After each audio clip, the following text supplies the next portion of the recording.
Bright sunshine outside, so thank you very much for taking the time. I really just start by saying I absolutely had a fabulous time yesterday. I loved judging your dogs and I really appreciate the entry that you were giving, so thank you very much for that. I put an introductory critique on my website and blog, which is just an overview of thoughts of the day, so I think you just have a read of that. But I've got 75 task critiques to do, so I might take a little bit of that. I hope to have that done by the end of the day for you. And there are still some smiling faces. I wondered if everyone was talking to me this morning.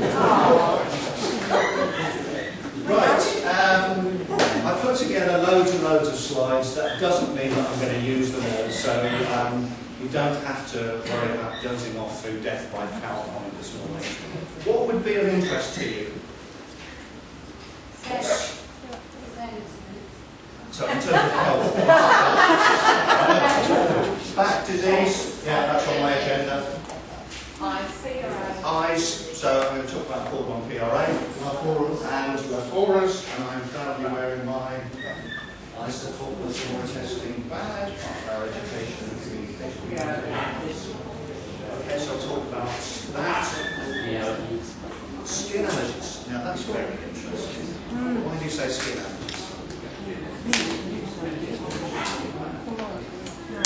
The other thing that I put the agenda together, I want to talk a little bit about why is canine health and welfare such a hot topic, particularly in the UK. I don't know whether it's the same in Australia. Have you had pedigree dogs exposed? Yes. Okay, so there was a whole lot of noise around that back in 2008. So I just want to share some of the background and context. What's really important, I think, from our perspective as dog exhibitors, is not to give out the message that everything changed because of pedigree dogs exposed. And whatever the media might think about, that's the thing that changed the world from people's focus on pedigree dogs exposed. We do have to remember that there's actually been years and years of focus on trying to do the right thing for our breed. But that's the stuff that always appears in the media, so I just want to put some of that in context. There was a health survey that we ran in the UK, that's like 2015 this year. Some of you are nodding, some of you probably submitted. Can we own up and say, I put my dog's results in That's Life 2015? Okay, so I'm going to share the Australian results with you, which could be interesting for you, I hope. Talk a little bit about the UK approach. We have a breed council, which is an overarching body that looks after I think we've got 16 breed clubs these days. I'm the chairman of the breed council and have been since 2008. So talk about our approach to health and welfare, and then we'll get into 3 specific conditions: back disease, Laforas disease, and Cordon PRA. And then there's whatever else we'd like to talk about. If we finish sooner than 2 hours, which I think is what Jason was suggesting as a rough timing, nobody ever complained about the short presentation, so we'll see how we do. If you feel the need to walk away, I won't be offended as you go through the presentation. If people want to stay and talk to me on a one-to-one basis or small groups afterwards, I'm more than happy to do that as well. So, question for you. Those 2 Dachshunds were shown on Pedigree Dogs Exposed 2008, and again in the rerun 5 years later. What can you tell about the health of those 2 dogs from those 2 pictures? Nothing. So why do those 2 pictures get stuck up in something like Pedigree Dogs Exposed? They're trying to tell us that we have changed the dogs, that we have manufactured the dogs. So there's an issue or potential issue about why does this one look like this and why does that one look like that. I have a real problem with those 2 pictures, because I could go back to 1908 and I could find you some pictures like that, and I could go to 2008 and find you some pictures like that. But that's not what ends up in the press, and that's not the message that comes across. So really, really important. The only way that we're going to address these challenges is to have data and evidence. And it's really important that things like breed health surveys we participate in, because without the data, you can't refute well, look how unhealthy these dogs are of that shape. Interestingly, there is some research around why that might be a problem, but we don't have any data to say what was the prevalence of back disease in 1908 versus 2008. with anybody and say, some of you look like, no, you weren't around in 2000. I feel like it. If you went back... Mary was around with us. You were I was very young. But if you went back 50 years, I've got a copy of the Daxon Club's handbook and newsletter from, I think, about 50 years ago. And they were talking about back disease then. Clearly, you know, it's been around in the breed for a hell of a long time, but we don't have any data to say whether it's got better, got worse, or it's no different. So again, you know, this is the sort of stuff that gets put up, and we have to be aware of that sort of context. December 2009, we have a monthly journal, magazine, which is basically aimed at the pet owner market. There was a whole article around pedigree dogs exposed and the health issues in pedigree dogs. That was the picture that accompanied the article.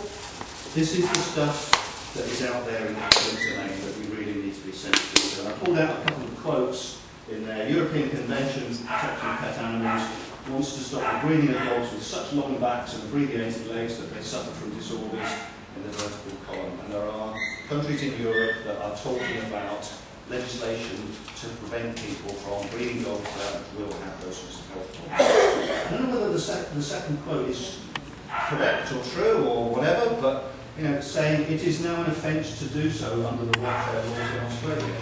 People are very selective in Victoria.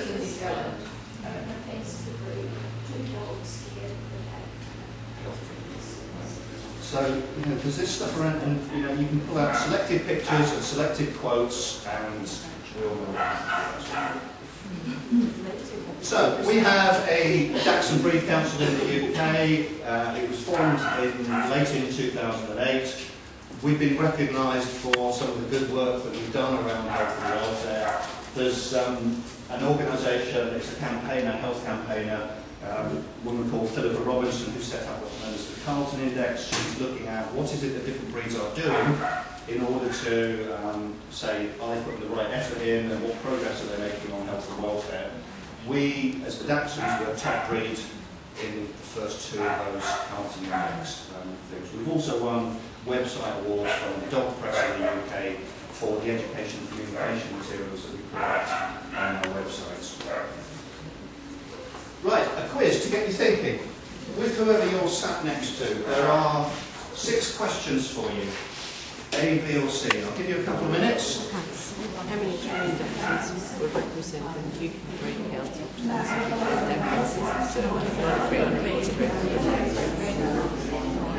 Probably only 93. Only 93. Okay, so how long was the Australian dachshund in the survey? Probably young. 21. I've seen 17 before. C. What percentage of Australian dachshunds have been spayed or neutered? Probably 80%. That's what I thought. Yeah, so you can only keep one in the litter. We'll go for you have that, you can go A, C, yeah. What percentage of Australian dachshunds over the age of 3 suffered back disease to some extent? You go 28, 38. What percentage of Australian dachshunds have heart disease, heartburn? 20%. And what percentage of Australian dachshunds have 80.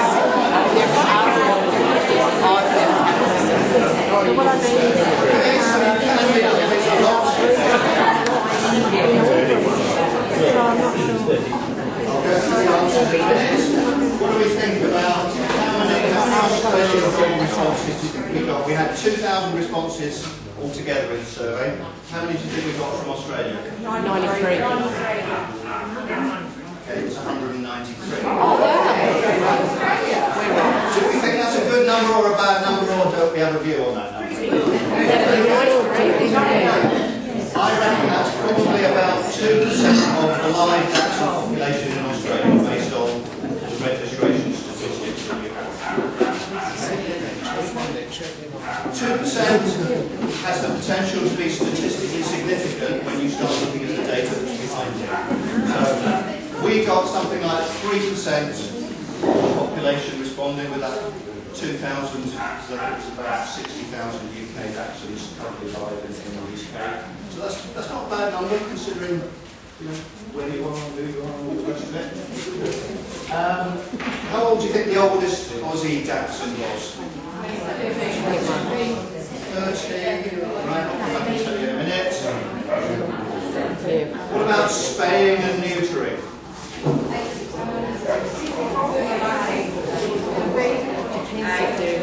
I was really, really surprised. That's right.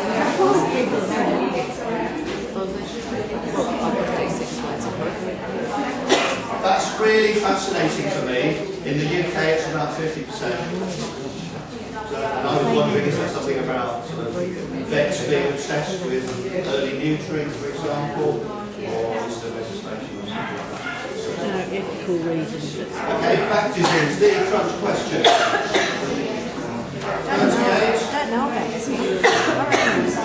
28. 28%. Again, I'll come back and talk about that in more detail. This is purebred dachshunds. Purebred dachshunds have responded to the survey. Heart disease or heart murmurs? Lowest. Okay, I'll come back and answer that in a sec. And sir, your skin allergies. What do you reckon? Probably higher. I'll be shocked. We get rushed grass. Oh, wow.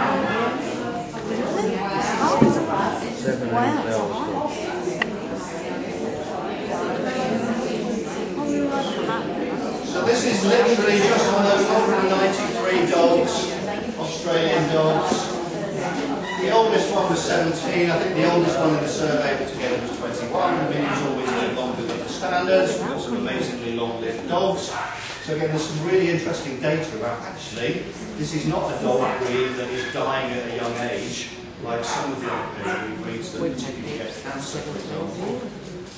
84%, that was a real shock to me, or surprise to me, to see the proportion of dogs that were spayed or neutered. I have no idea whether those were pet-owned dogs or whether they're people from the show community to what extent. In the UK, much more around the 50 mark. 28% with back disease, marginally higher than, marginally lower than the UK, 30% overall. What you do have to be careful of with back disease, taking that overall statistic, is that it's very age-related.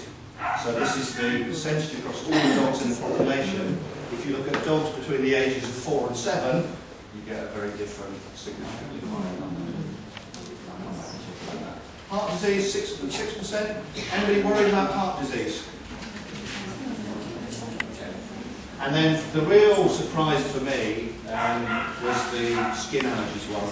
That was the second highest prevalence of any health condition in the Australian dogs. So I have no idea why that might be, or whether it's Glasses. That's right. we were 13%, quite C. But look, there's hard 3 years, it's not grass.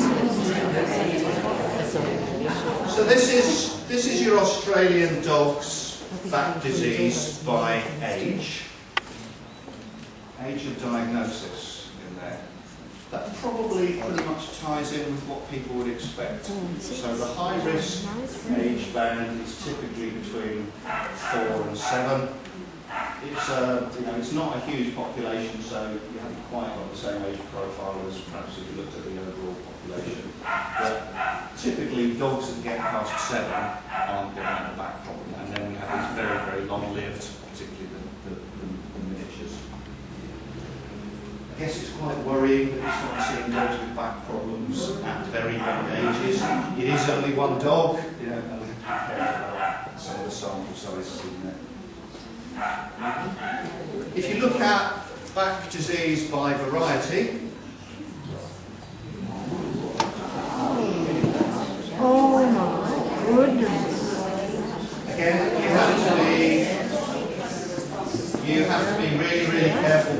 only 3 mini wires in there, and all 3 of them had back problems. only 3. And you could quite easily argue, I'm a disgruntled owner, and I'm going to respond to the survey because I want to get some messages across. So, you know, you do have to be careful about the data on small populations.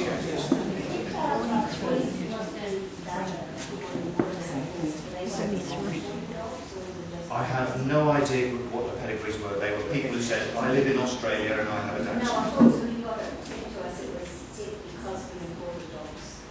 That was how we got the name and the contact. Oh, right, okay. So Well, it would be passed on to other people. I don't know whether that message got more widely out, but you know, there are people who simply responded to say, I'm in Australia and I have Down syndrome. So I don't think you can necessarily look at this data and say it's British dogs or UK dogs. It's only 3. I know what you say.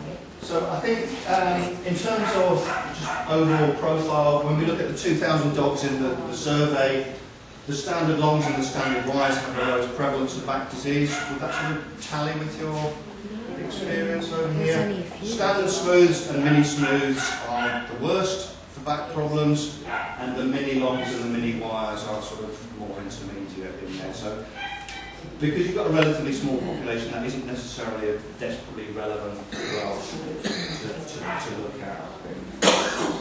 This is the graph with all the health conditions that people responded to, and that was a real surprise to me, the skin allergies one.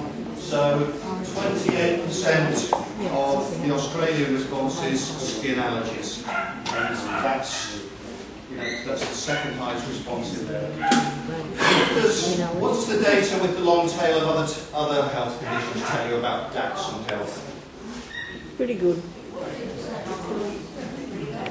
I think actually that's quite reassuring.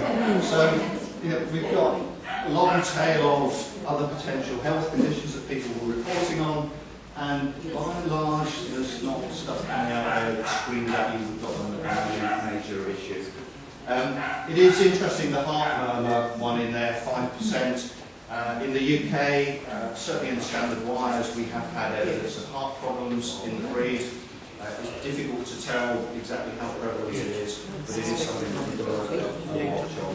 What are the other things on there that might sort of ring a bell for you if you look at those conditions that you might want to be thinking about? Vaccination reactions and autoimmune. The adverse vaccine reaction one. Yep. Again, when we looked at the whole data set, really surprising how many dogs have had a bad reaction to vaccinations. I don't know what it's like in Australia, but in the UK, there's a real battle and debate about how many times should dogs be revaccinated, what should they have, and it's a real challenge to immune systems around the world. Did you actually ask more specifically what brand of vaccination they use? The like breed and vaccination brand is. Yeah, we didn't get to the level of Can which. you do that in your next survey? If you have had a vaccination reaction, can you please? We probably could do that. We probably should do that, Yes. given the results that came out Absolutely, this especially time. examination. So we asked questions about how often you have your dog vaccinated, and that's something certainly to explore in more detail next time. Anything else on there that worries you? Skin allergies. Do you think that might actually just be a universal Australian discussion? No data to be able to answer that question. What So we would, took that might be what would people's views be on that? I think it's quite common in most communities to dogs. Pedigree and non-pedigree? Skin disease, skin allergies. I think it's across the board, not necessarily vaccinated.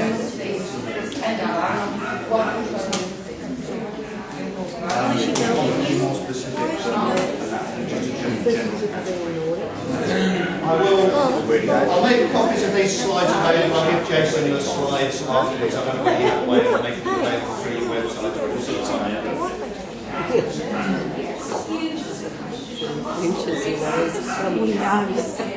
Hey, how cute is it? I'm not all wasting disease in standard wires, so I'm not aware of that. If people had it, I guess that's where we would have reported it. But there was nothing as specific as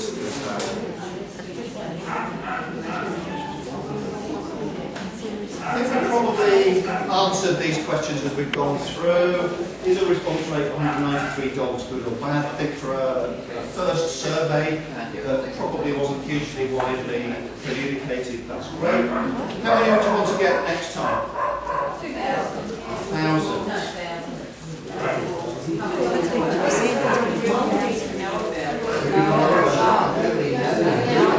So I think there's a really interesting challenge around, if you want the data, how are you going to communicate it as a breed club community?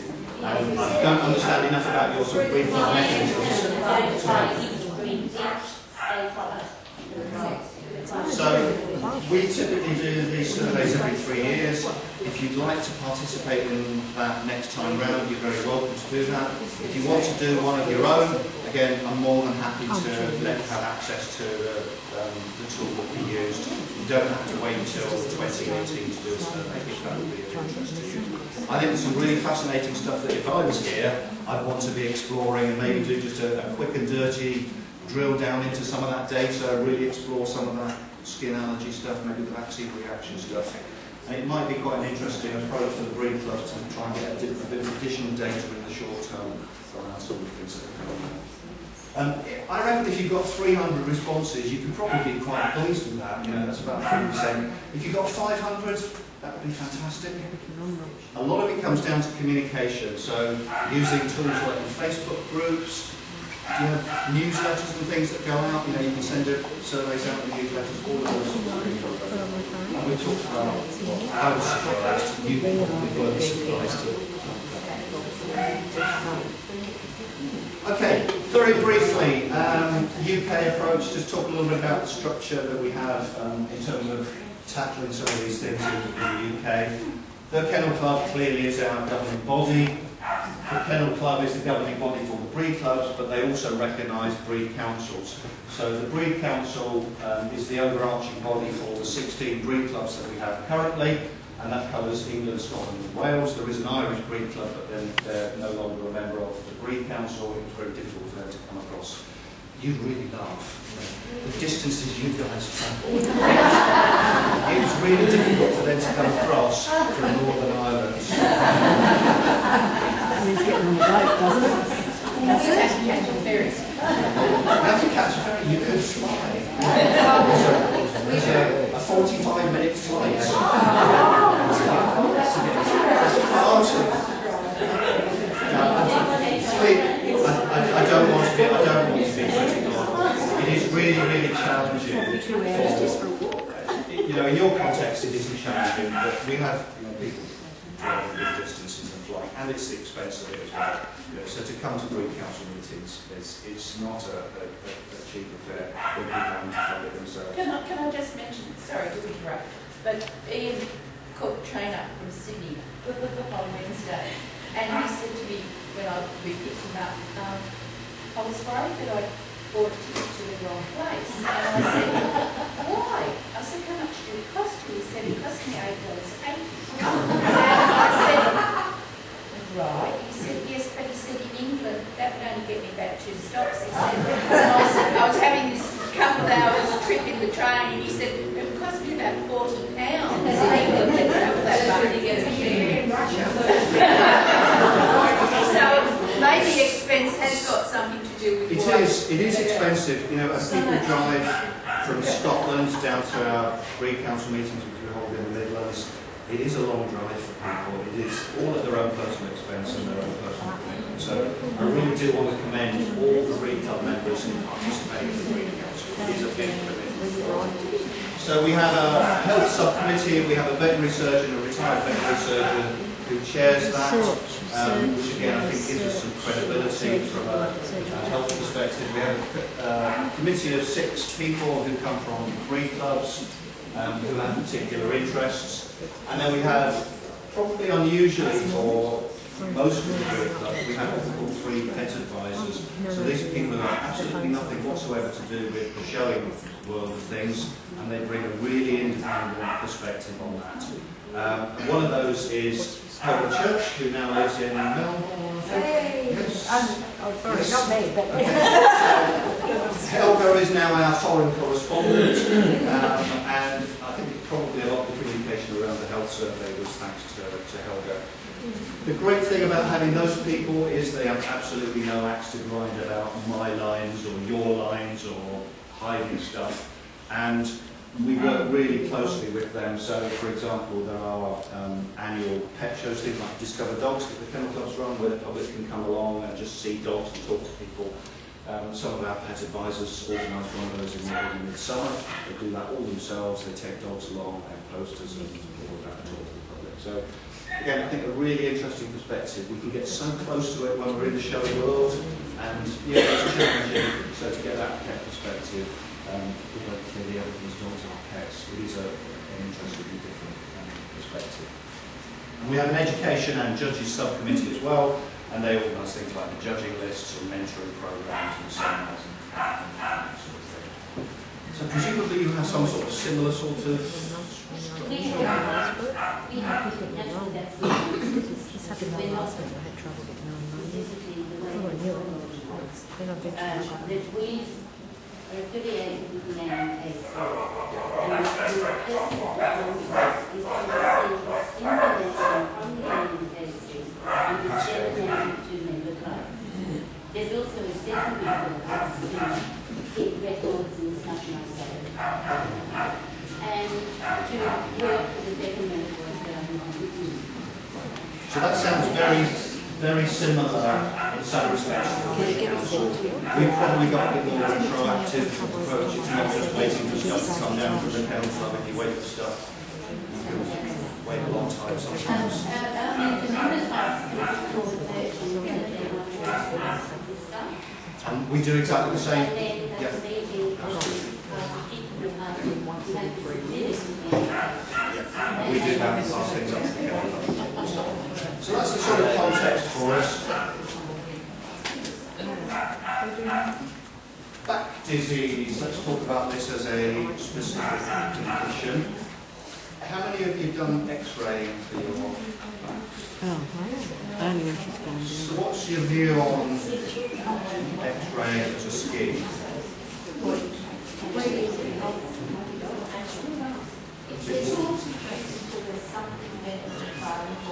Using it until there's something better. And it gives you, it allows you to make good choices in your breeding program.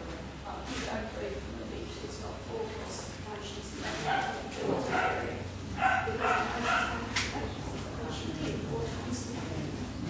So you're using the same approach that Scandinavia, and you send your x-rays up to Finland.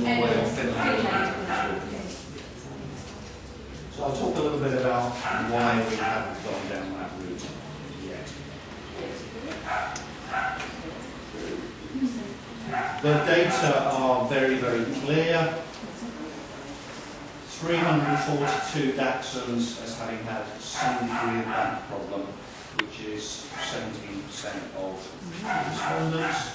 104 of those, so if you have one back problem, a third of them had gone on and had a second back problem, which again probably doesn't surprise people. It varies according to coat and size, touched on previously, and the highest prevalence was in the standard smooths and the lowest prevalence in the standard wires.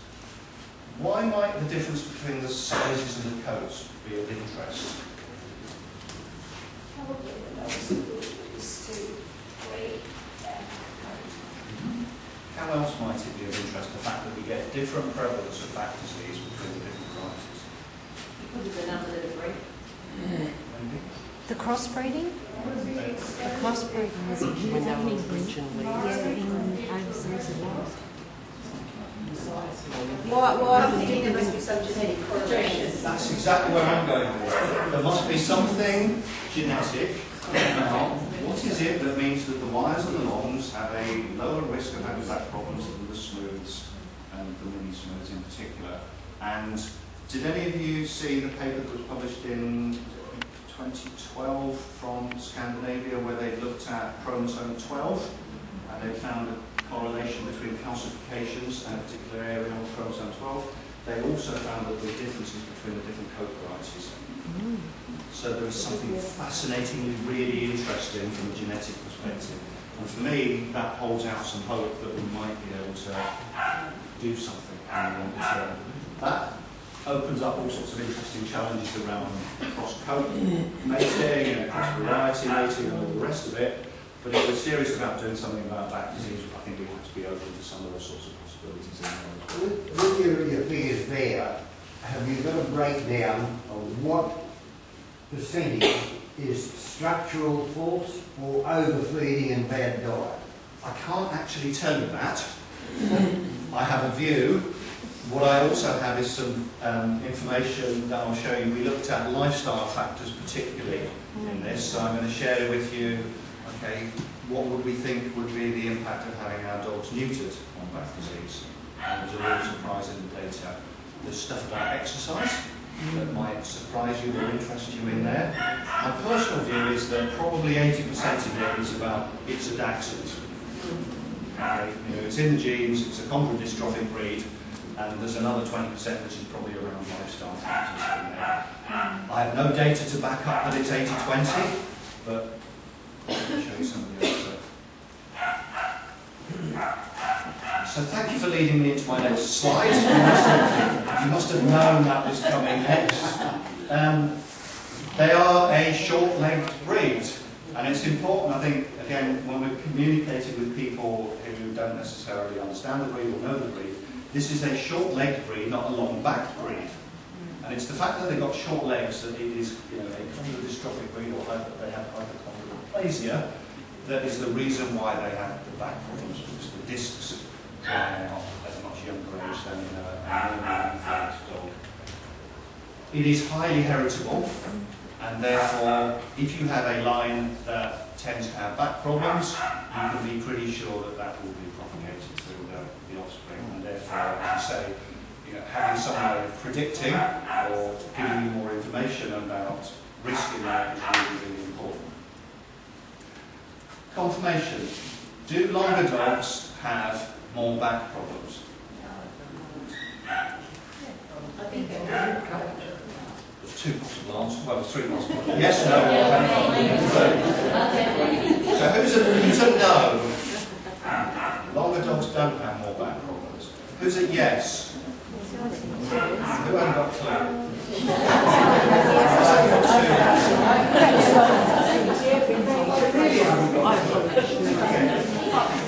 Just find longer back. Do you need longer loin? Or do you need overall length of the dog? And proportions, yes. So that's a really good question. Where is the length? What about the ribbing? And The ribbing you will see in my critique, my general covering critique, one of my comments about the overly long dogs tend to be overly long in the loin. in loin. And something back. Yeah. So, there is contradictory data around confirmation. The Royal Veterinary College published a paper in 2013. Again, anybody seen that, where they looked at the length and the height proportions of dachshunds? Their data showed that the longer the dog, so body length, the longer it was, the more likely it was to have back problems. It's a relatively small population size that they looked at, and they were all dogs that were going through a specialist referral veterinary practice that they were looking at. Our survey was not able to replicate that. We had 2,000 dogs in there. Okay? Now, I'm not saying they're wrong and we're right. I just think it's not as simple as the longer they are, the more likely they are to have back problems. You know, thinking about it practically, you can imagine that if they are longer in the loin, perhaps the back would be weaker, but it's not necessarily the case. We looked at lifestyle factors about were your dogs neutered and when were your dogs neutered, and there's some really interesting stuff in there, which might be quite shocking given your 84% of dogs that were neutered here. Exercise and activity levels, body condition. The Royal Veterinary College research also showed that dogs that were overweight or obese had a higher risk of back problems. Again, probably intuitive. We weren't actually able to replicate that with our data either. Do we have how many people here have experienced IBD with their dog? So the question is, how many people in the room have had a dog go down with back problems?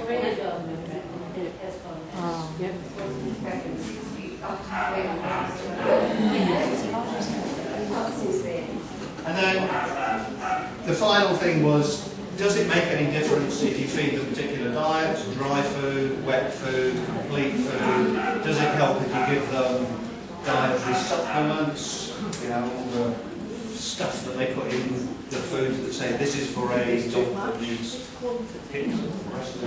So I'll take you through some of the views on that that came up from the data. This was a complete and utter surprise. The odds of a neutered dachshund suffering from back disease over the age of 3 is nearly twice that of an unneutered dog.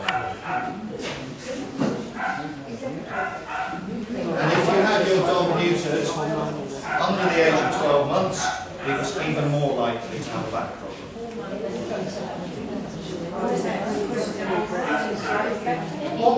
What might you think about that? So they haven't developed or matured? I think our recommended approach is to be neutering at 6 months for a pet. Which is what we're encouraged to do. I think. So do you think there's some testosterone or something that's missing? I think there's clearly not a cause and effect relationship. You can't say if your dog is neutered, it is going to have, but this is based on a large population. There are some interesting parallels in other breeds. There was some research published on golden retrievers around hip dysplasia and elbow dysplasia, and neutered dogs had a higher risk of hip dysplasia and elbow dysplasia. I suspect there might be something around maturity and growth plates and all of that sort of stuff going on, and that potentially neutering them at an earlier age, they're not able to mature in the same sort of way as a dog that's entire. There's been surveys out from paediatric neuters in space though that haven't actually got correlations in between. Sorry? There's been certain vets in New Zealand certainly done surveys of paediatric neuters in space, and there has been correlation of hip and elbow and back, but then maybe they haven't been doing it over a longer period. Yeah. They have to go maybe 10, 15, 20 years. I think it's a fascinating insight. My wife and I personally, if we let people have puppies, we recommend you don't actually get them neutered. There is very little data around what other health benefits of doing it. There's lots of really interesting research published around why or why you might not want to neuter your dogs. This for me is just another bit of evidence to share with people that, particularly talk to you about why you can do it so young. One of the issues we have in Victoria is we've got a council that have mandatory sexing policies. And so when you're selling a dog's pet, often it's, you feel more comfortable with the vet making sure that the animals go to be sexed and you know that they're being done properly, you know that they're healthy when they leave you. Quite frankly, we do juvenile sexing. We've done it for the last 3 years that we've had. We've seen every one of those puppies at least once a year. So far they haven't grown any extra legs or another head. They're not 3 times the size of any other dachshund. And they, for all intents and purposes, don't have any problems that you would not expect to see ordinarily. You know what I mean? Like, now, where a survey of, 3 litres, so it's hard to tell. But we had a particularly dog-unfriendly government in our state. And at local council level, they are doing whatever they can to stop people from owning dogs, let alone breeding dogs. They're fiercely protected on neutering. But also, They really want them done. Well, for bad people to dissect a dog, they dissect a dog, it's like $40 lifetime registration. They don't dissect it, it's like $160. So, yeah, depending what state you live in. So a lot of people think, oh, well, I prefer to pay $40 for the rest of the life. I think in the UK we don't have that legislative pressure that you guys do. Just, take it as data. Maybe you choose to do anything with it. And it does not It does not I do. prove cause and effect between the two, but it was a real surprise that in no way that I was expecting that to. I know I mentioned. Do you find though, do you find with that survey about the neutered dogs, a lot of them can be pet people, and then the pet people will let them jump and play and be rougher, so... Overfeed them. And overfeed. Yeah. We will come to that because there are other lifestyle factors that are in there. Because a lot of that is very similar to humans. I mean, like I'm a masseuse, so we've all got the same amount of discs in our back, which is your length and height. I completely agree. There are other lifestyle factors that are significant in there. In terms of show people versus pet people, I think it was 89% of the people who responded to the survey did not show their dogs. Okay? 11% of the people who showed their dogs. Clearly some of the people in the pet owning community had dogs from the show community, but it's a pretty neutral data set in terms of having an axe to grind and responding to the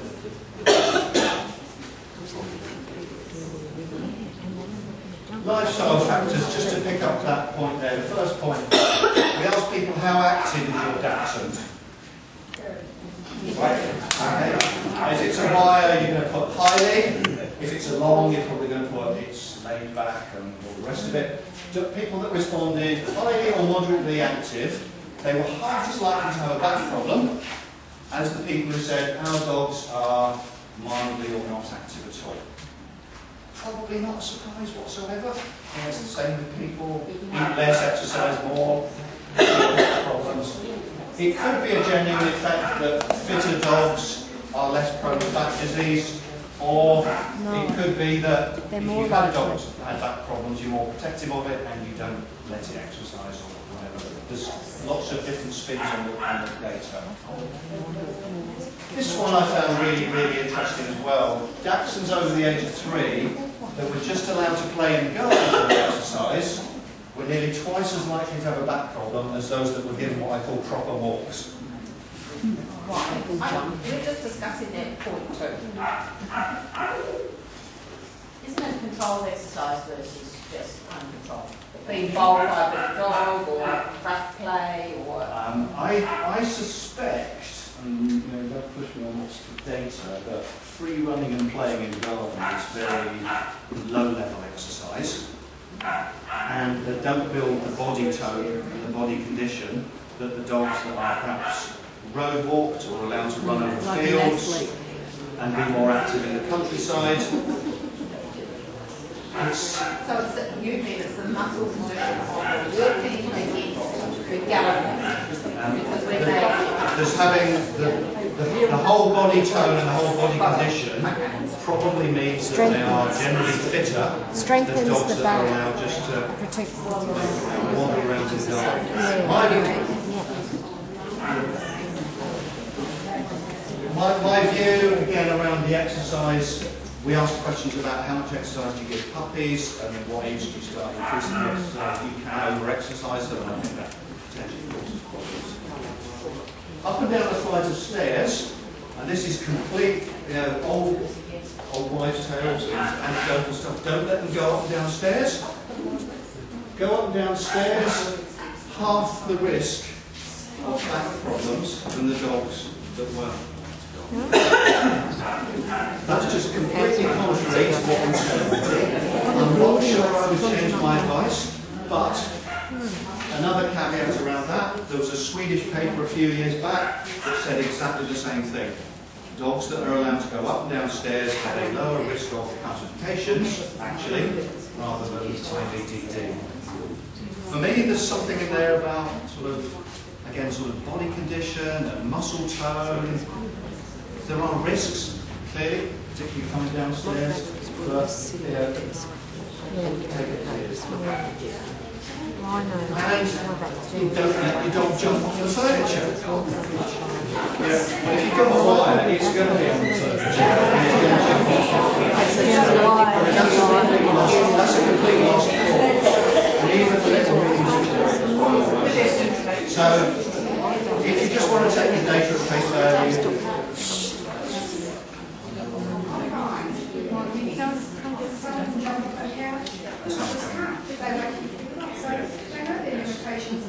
Yeah, they do, and some of them just have personal assistants.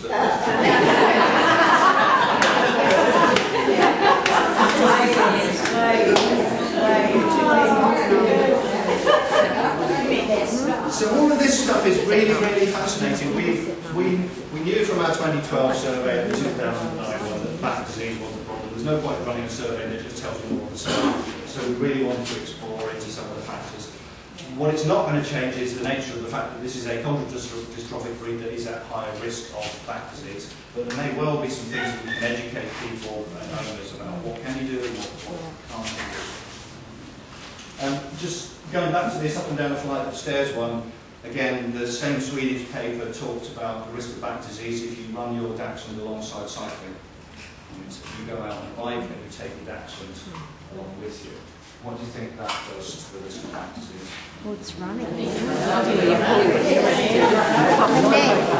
you put it on the neck. Going up and down stairs reduce the risk. Running alongside somebody cycling increase the risk. I think there's something about The short legs and the bouncing. I think there's something about they are not an endurance running breed. No. So we need to think about what were they bred to do. They do things in short spurts, don't they? They'll go and chase something and then they'll mooch around and sniff and roll in something. Roll them up to roll in So that sort of data helps us with advice to owners. Do not take your dog out jogging. It probably is not going to be great for it, particularly if you do it with very young puppies. Dietary supplements. Does it make any difference if we give them coconut oil, glucosamine, chondroitin, vitamin C, vitamin The data from 2012 said no. With the exception, cod liver oil, dogs that were given cod liver oil supplements had half the risk of back disease. I have no idea whether there's a cause and effect relationship in there, but it's a really interesting. The rosehip one, Helga introduced. We didn't specifically ask about rosehip, and I don't think anybody mentioned it in the survey. But it does sound like it's one of these things that's quite topical.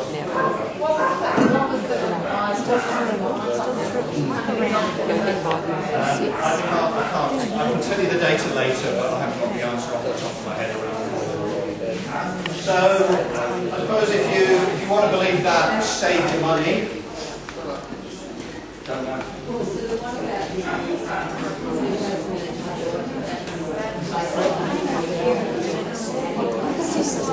This was looking at the difference between dogs who have problems and haven't had back problems based on their activity.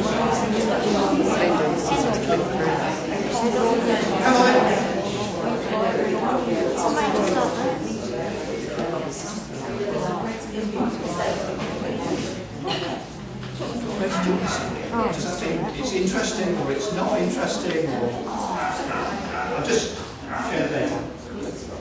This one you will love. It is far better to own lots of dachshunds.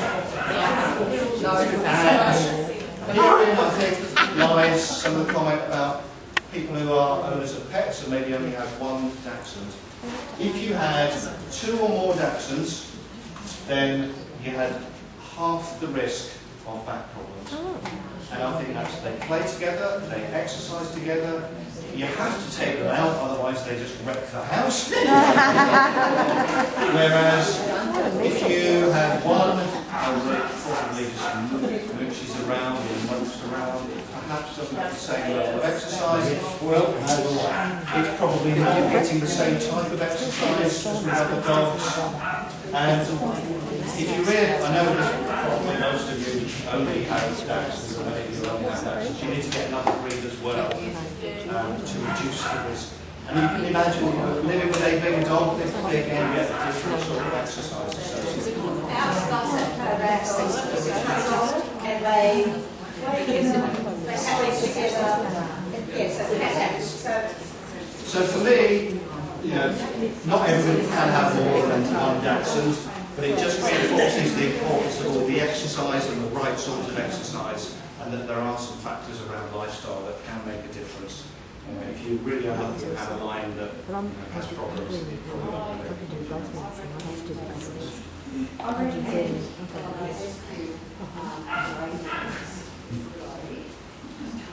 Because they're never yes, absolutely. And greyhounds are great to cuddle as well. Okay, so what's our current thinking around back disease? We have talked long and hard about should we have an X-ray screening programme in the UK. We met with veterinary experts and kennel club folks back in 2010. Our view at that time was there is not enough evidence to say that the X-ray screening programmes that are in place actually make a difference to reducing the incidence of back disease. So we put that on hold in 2010. We had another meeting with the same experts and a few others earlier this year. Again, they had a degree of scepticism around the X-ray screening programme. Some of their other concerns around X-ray screening, the need to sedate dogs to take the X-rays, and will people be willing to do that? The risk is relatively low, I think, but it's still a concern. The cost of doing it, and what can you do from a sort of, do you make it mandatory or is it guidance? The whole sort of compliance thing around, so you've got the data, what are people going to do with it? And they weren't absolutely convinced that X-ray screening was an appropriate strategy for it.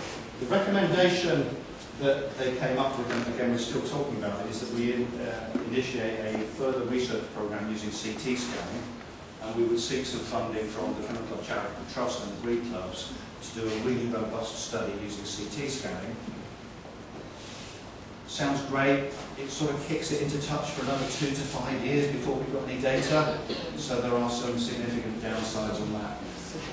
My personal thinking is that we probably ought to encourage people to do the X-rays, exactly your point about, in the absence of anything else, but it isn't proven. The other thing that we have underway is a research programme that follows up that chromosome 12 research that was done in Scandinavia. We took a sample of, I think it was 50 Dachshunds that had had back problems between the ages of 4 and 7, so you're pretty confident that they're in that peak of the curve and that it's breed specific there. Plus 50 dogs that were over the age of 10 that had never had an issue with back disease, so they should be really different populations. The Animal Health Trust couldn't replicate the chromosome 12 data, so they couldn't find any difference in the genetics between those two dogs. They're saying that there are potential sample issues around why that might be the case, and we're looking to extend that research program and see whether we can find something else. It would be great if we can find some sort of DNA marker for it. It's never going to be a straightforward, simple recessive, like you find with the COR1 or the Lafora mutation. Although again, interestingly, some of that chromosome 12 paper, there were some suggestions that it was actually quite specific, and there might be a possibility. The other thing that we've looked at and not really taken very far was thermal imaging. Come across that at all? So, it has the potential to be able to look at whether there are hotspots in the dog's spine. We looked at a sample of smooth-haired dogs, and it's much easier to do it. As soon as you start looking at the coated and the long and the wire, it's really, really difficult. So it has limited potential ability. But there are breeds, French Bulldogs, for example, in the UK, and they're looking at and are using thermal imaging as well, looking at their back and their swallowing problems. So that's sort of where we're at the moment. We haven't gone as far as you guys and made the recommendation that people do the X-ray screening programme. It's possible. You can't, I don't think you can. We certainly don't have the same sort of policing mechanism that they do have in some of the European and Scandinavian breed clubs about what you have to do and what you can read.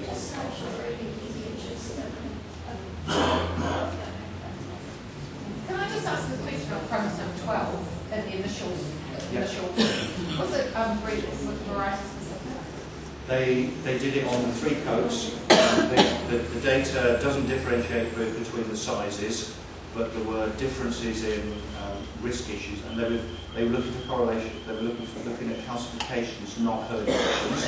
So that's another thing that we need to do. And there were differences between the 3 coat varieties when they looked at chromosome 12. I'm just thinking, because you said about crossbreeding, that, I mean, because we've done that with our Vulturians over time, but it's just more to be allowed to interbreed. Done that for 5 years to get rid of that disease. Yeah. But that's easy because we make them DNA, one's clear, one's carrier, they can, well, each one's affected. We interbreed and they DNA in and only put their keys. It's not going to be that easy for our I don't think it is going to be as easy as so that. It's not going to be. There is something about the different coat varieties, but whether we can use that to our advantage or not. I think it certainly gives us the possibility to understand what is different. Whether we can deal with it is a bit more of a debate. It's not going to be easy. No, it's a complex condition like dysplasia and isn't it?